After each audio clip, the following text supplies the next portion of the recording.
Sadyang kay sarap naman talagang sa pakiramdam ang makakita ka or pagpasok mo ng bahay, makakakita ka ng mga halaman sa loob ng bahay. Lalong-lalo na yung iba naglalagay sila ng mga indoor plants kasi nga is lucky ito para sa feng shui. Pero alam nyo ba na hindi naman lahat ng mga indoor plants ay kailangan nating ilagay sa loob ng ating bahay. Dahil yung mga iba ay nangungulekta ng alikabok at naglalabas ng pollen. So kapwa maaring mag-trigger ng mga sintomas sa mga nagdudulot ng allergy. Kaya upang maiwasan ang pagsinghot at pagbahing, iwasan na lang po nating ilagay ang mga halaman na to sa loob ng ating bahay or iwasan na lang natin ang pagbili. Ano-ano nga ba ang mga 8 halaman na ito na bawal sa loob ng bahay?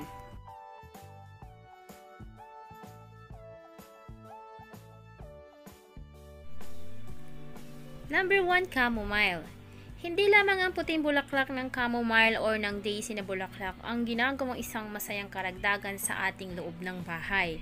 Ngunit ang halamang ding ito ay isang tanyag na halamang gamot na ginagamit upang makagawa ng isang nakare-relax na tsaa.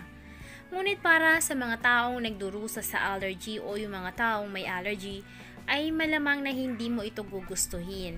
Dahil ang chamomile ay nauugnay sa karaniwang allergy ng ragweed na maaring mag-trigger ng mga reaksyon sa mga nagdurusa sa allergy.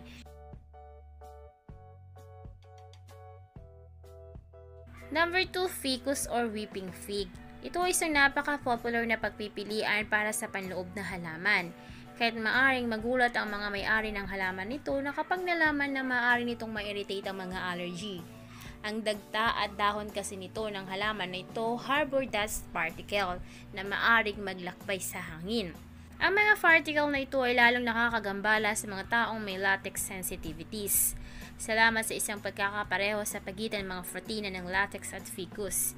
Ang mga taong may isang ficus allergy ay maaring makaranas ng mga sintomas na mula sa pangangati ng balat hanggang sa mga problema sa paghinga.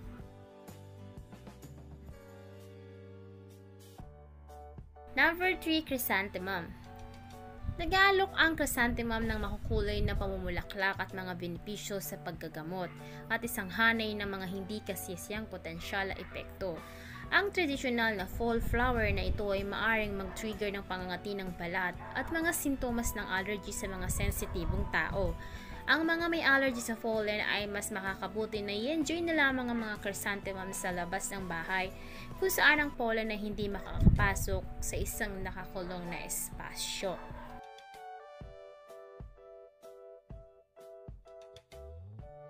Number 4, palm tree. Salamat sa kanilang tropical appearance at madaling alagaan.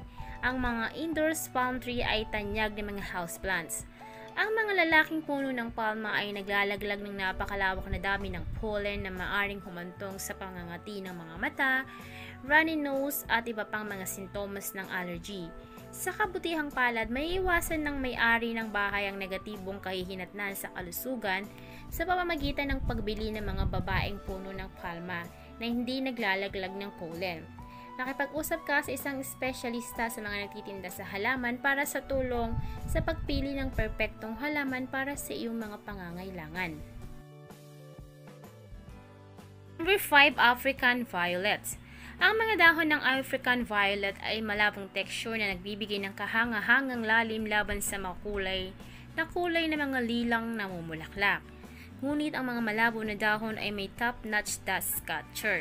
Kaya kung sensitibo ka sa likabok, ilayo na lang ang African violets or kahit papaano bigyan ng regular na pagpunas ang mga dahon nito. Number 6, hyacinth. Ang hyacinth ay isa sa maraming magandang spring bulbs na maaring mapilitang mamulaklak sa loob ng bahay habang ang lagay ng panahon sa labas ay madilim at malamig pa rin. Ang halaman ay may mababang antas ng pollen, ngunit ang malakas na halimuyak nito ay maaring maka-irritate sa mga nagdurusa sa allergy.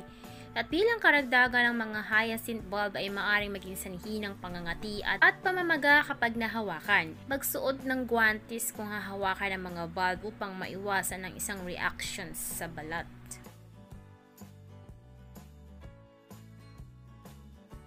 Number 7, flowering maple. Ang namumulaklak na maple ay walang kaugnayang botanical sa mataas na punong maple tree sa iyong bakuran. Ang mga namumulaklak na maple ay pinagmamalaki ang mga magagandang bulaklak na may hugis ng kampanilya sa tag-araw. Ngunit huwag hayaan ang mga innocent na itsura ng halaman na ito na maloko ka. Dahil ang paglalagay nito sa loob ng bahay, maaari nitong matrigger ang mga minor na pangangati sa balat at mga sintomas ng allergy sa paghinga. At ang number 8 ang Gerbera daisy. Ang mga Gerbera daisy radiate warm color at madali silang mapanatiling bilang potted na mga halaman sa loob ng bahay. Ngunit bilang mga miyembro ng daisy family, meron silang napakataas na bilang ng pollen at dapat iwasan ng sinumang nagdurusa sa mga allergy.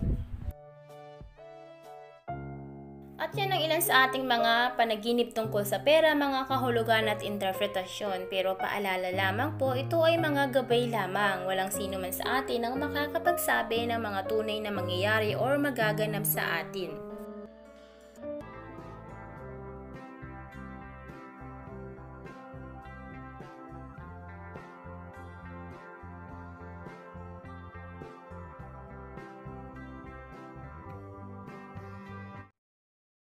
Dati ang aking buhay ay kulang sa sigla.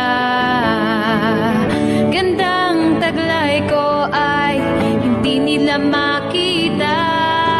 Ngunit nang ikaw ay makilala, ang beauty ko'y nililingon na. So pick and pack, shop till you drop. Sa isa shop, gaganda ang buhay. Pick and pack, shop till you drop. Sa isa shop, mundo'y magiging makulay. So pick and pack, shop till you drop. Sa isa shop, gaganda ang buhay. Pick and pack, shop till you drop. Sa isa shop, mundo'y magiging makulay. Mundo'y magiging makulay.